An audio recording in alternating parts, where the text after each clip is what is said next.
Hello, welcome to a new video of Dynasty War, and today we're talking about the upgrading hero skill or awakening skill or not at all.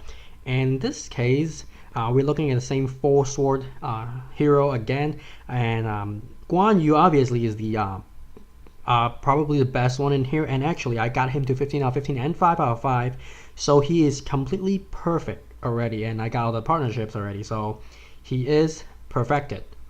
And the other three is Jiang Wei, Ma Chao, and Zhao Yun. I'm going to kind of briefly talk about their individual skill briefly, and then I'm going to talk about who should I upgrade.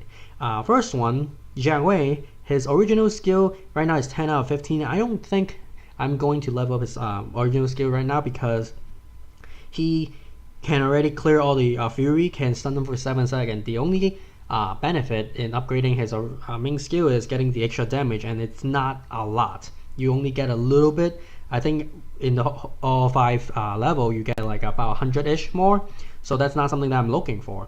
However, his awakening skill is only at level 1 right now, so what this does is it could increase every time I level this up, can increase 5% of the attack buff that he offer for his for all the allies in his area, which is a pretty big area as well. And when I'm using him with other sword hero and other troops that can stay together in melee range, that's pretty good because I'm getting additional damage for all the troops nearby. So that's what he will be good for. And then Ma Chao, his original skill again is something that I'm not going to upgrade because it's only going to give me more movement speed, which is not something I need. The only thing that you really need from Ma Chao's original skill is the ability to jump over walls. So technically at 0 out of 10 is already good enough, but you need to go up to 10 out of 15, 10 out of 10 to awaken him, and now it's 10 out of 15 and I don't need to level his original skill anymore. However, his awakening skill, it's a very useful skill because it offers a mitigation for all allies in his area, and he does have a pretty big area as well. So right now it's level 3 out of 5, so it absorbs 17%, and each time I level up you get 4 more percent. So if I upgrade this, it's going to be 21%. And as I talk about in Ma Chao's video and even a little bit in Guan Yu's video, the more percentage you get for mitigation, it's actually the effective HP gets even bigger as you increase, even if you increase the same amount. So if you go back to Ma Chao's video, you can I explain a little bit more in that video.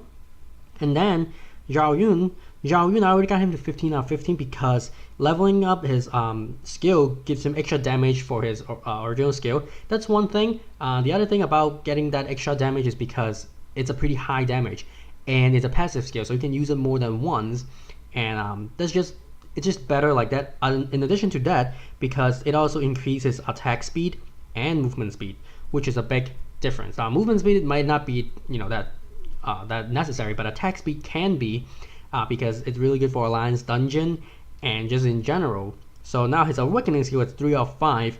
Leveling this up will give him more range, 5% range, and then 10% more damage for each of these smaller dragon spear that it splashed out from his main dragon spear. So that is the biggest advantage of this, because it can basically increase his overall damage by a lot. So this skill is not useful if you're using Zhao Yun on defense, because on a regular Zhao Yun, he has 10 tower range already, which is big enough to cover to hit any hero that can hit him. So that's fine. The splash damage is not going to be that useful because on defense, most likely you're splashing against other troops that are way less health than the original target, which is the hero.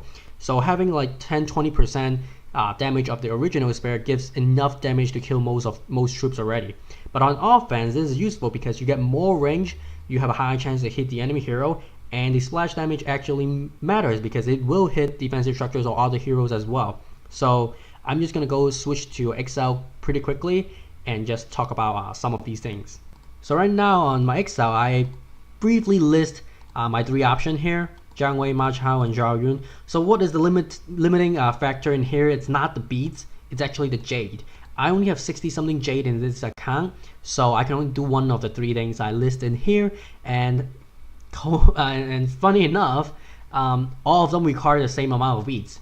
Okay, going from 3 to 4, you need 150,000, and going from 1 to 3, which requires 2 leveling, requires 150,000 beads as well. So in terms of beads, it's the same thing. Jade, I mean, one's 40 and then the other two is 50, and the thing is I only have 60 something. And now I could do one like this, one of these, and do one of this as well.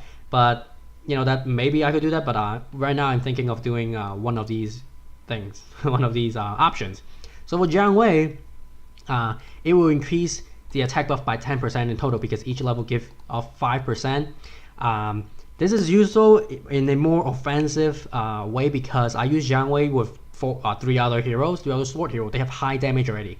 Obviously, this only applies to auto attack, but I mean, Zhao Yun has high attack speed, and Ma Chao and Guan Yu also auto attack a lot. And I use Tiger Warriors with them, so they have high damage as well. So overall, this works pretty well because everything around my Jiang Wei will have high damage, and they will auto attack. However, Ma Chao is on a more defensive skill because it gives mitigation, extra 4% mitigation to everyone around him. Again, Sword Hero has pretty high HP. Tiger Warriors have pretty high HP as well, so all of them could take advantage of these of this skill, and they all do. So all of their effective HP could go up by a lot because of these 4%. Now, Zhao Yun is a little bit weird, it's a little bit special. His skill is a little bit unique, so it's more like a utility character. So he doesn't really offer any not teamwork, but like offer anything to the team. More like he's a lone wolf by himself. So right now I'm still trying out like how to use these combinations. Sometimes I try to leave Zhao Yun on the side and not rush in, because when he activates his skill 50% movement speed, he could fly in and get killed immediately. So sometimes I try to leave him alone on the outside, and with his skill, with him being able to use his skill a couple times is a big help, and it will most likely kill some of the heroes when he throws the spear inside. And if I level his awakening skill that gets 5% more range, which is half a tile, it could be useful. And 10% damage for each spear. So he throws out 3 spears, so that's 30% of the total damage already, like a 30% increase in his total splash damage spear already. So it seems like, especially Zhao Yun's skill is passive, so it seems like you can always get the most benefit out of him unless he dies first. So I'm kind of favoring the last option, getting Zhao Yun to 4 out of 5. But I'm not sure because right now I have the Jade, I don't have the beats. I still have to save up for the beats, or maybe buy the beats when there is the resource event.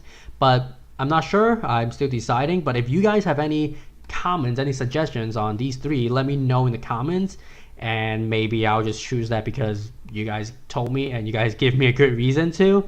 But that is it for this video. Next week, I'll go back to talking about an actual hero that we have not talked about yet. So I'll see you next one. Bye bye.